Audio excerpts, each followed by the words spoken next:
Before you get many visitors to your new profile, you're going to want to fix it up a little bit. This is what it's going to look like at this point to any visitors that may pop in. Your profile photo size is 250 by 250 minimum, and you can see right here what your cover photo size is.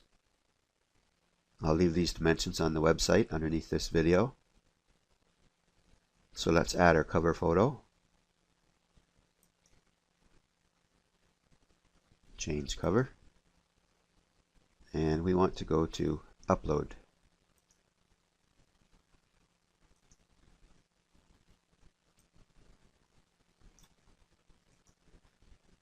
And this photo just needs to be something simple.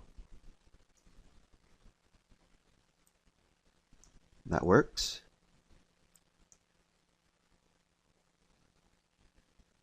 Save and continue. Let's skip this.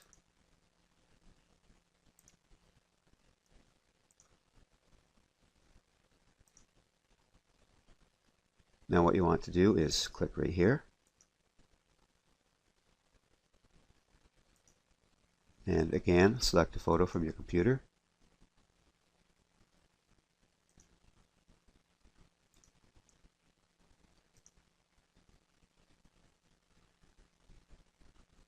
Crop it. Set as profile photo.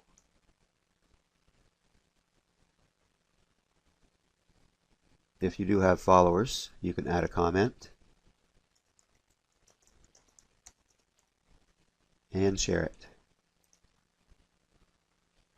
Now when people come to your new page, they're going to see this, which is much nicer to look at than what we started out with.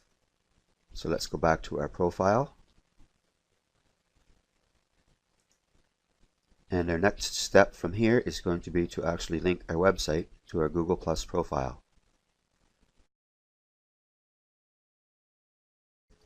Okay, there is a link that you can go to and test to see if your website actually has authorship.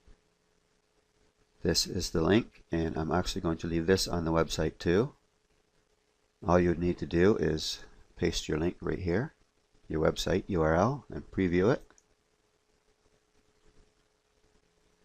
And right here it's going to tell you if your website does have authorship or not. For instance,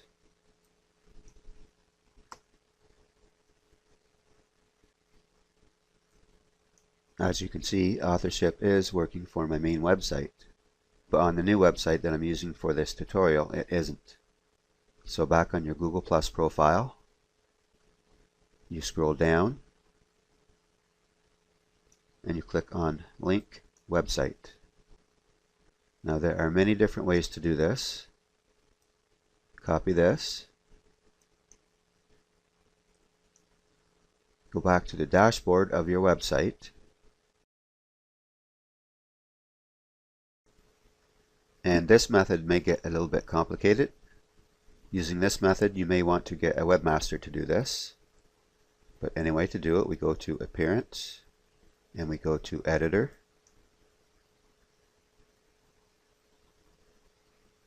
From here, you've got to find the header area of your editor. I'm working on Genesis Framework, so right here I have to select Genesis to edit. I've got to click on Header.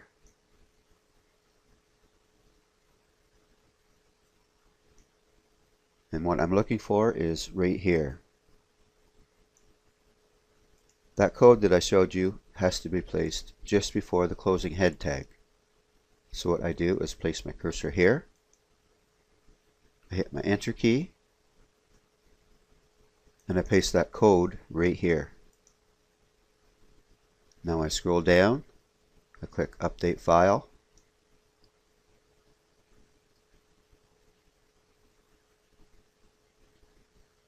I go back to the window that we left open and I click on Test Website.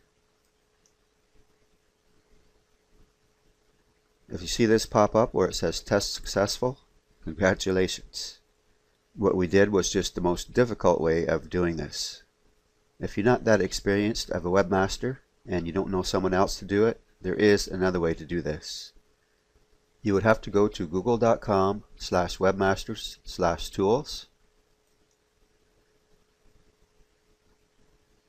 and if you have an account there already, you would log in, and if you don't, you would have to sign up for an account and come back to this web page and log in. After that, you would click on Add a Site. You would enter in the URL of your site, continue. You would click on Alternate Methods, click on HTML tag. Now you pick all of this up, copy it, take it back to a WordPad document and paste it. And from here, you highlight and copy just this section in between the quotations. So copy this. You go back to your WordPress dashboard. From here, you go to All-in-One SEO. You go to General Settings. From here, we scroll down. And right here, you're going to see where you can verify Google Webmaster Tools, Bing Webmaster Center, and your Pinterest site verification. That code that you just copied, you would paste that right there. You would scroll down and update options. Then you would go back and test your site. And this way was actually much easier than the other way. So let's go back to our G+ profile now.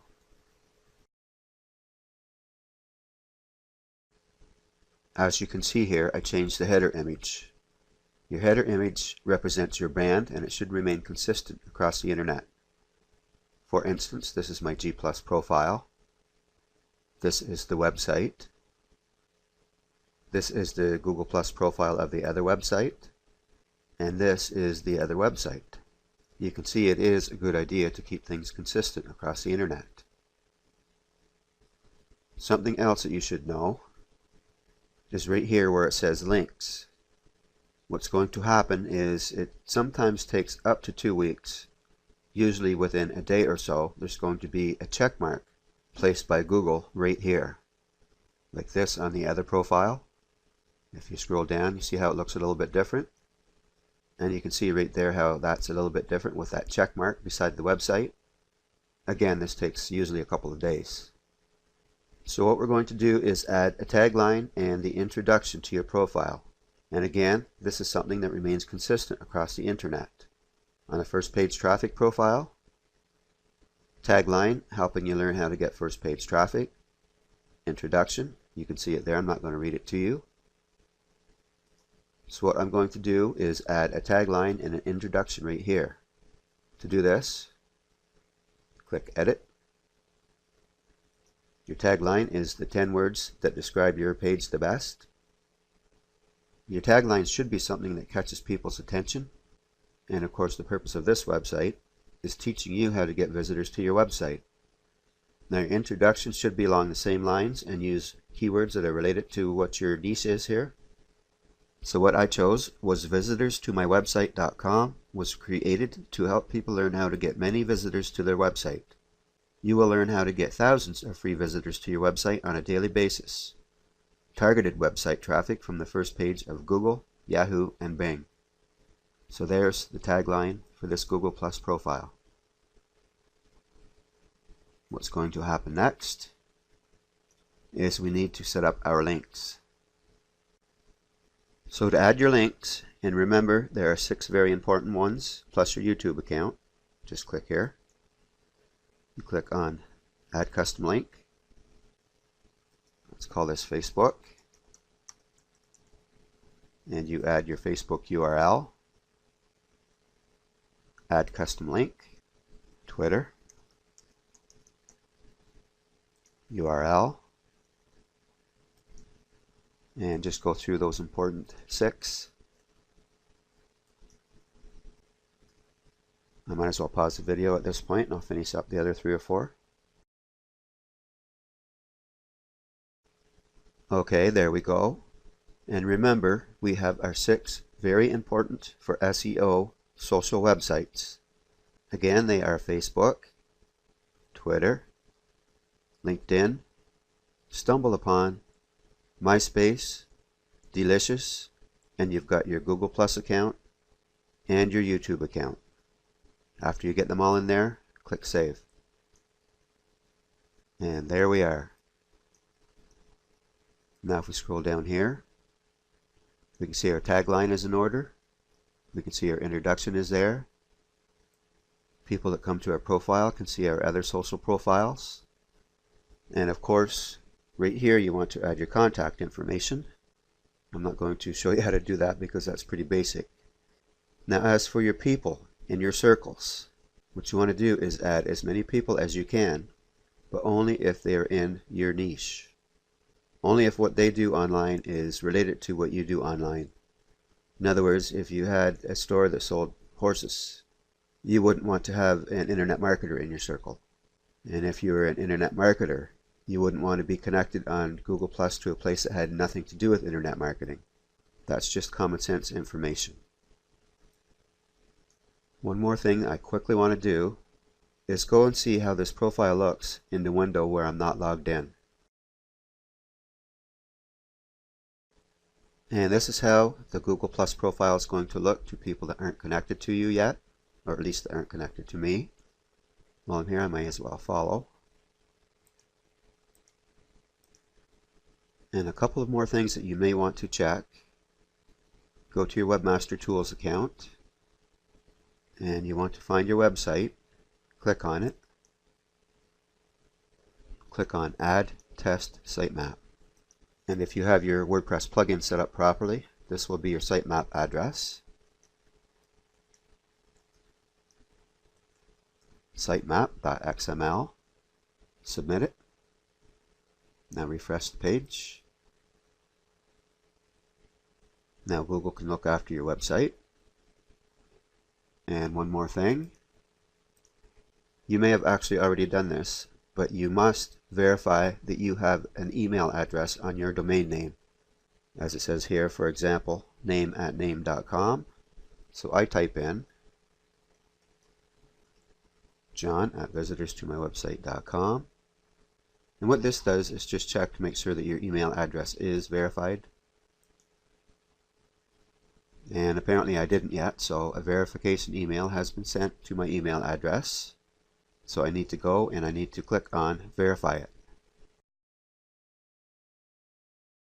And here it came to my Gmail account. I have my emails forwarded, and all we need to do is click Verify. You have verified the email address at john@visitorstomywebsite.com. And Google Authorship is now set up for this account. So once you do this for your website business, every time you do a post, whether it's on your blog, whether it's in your social networks, Google is going to sit up and pay attention. So what you need to do is go out there and get all of the what they call social proof that you can get. I hope you enjoyed this course. If there are any updates in the future that you should know about, you will hear from me again. So bye for now.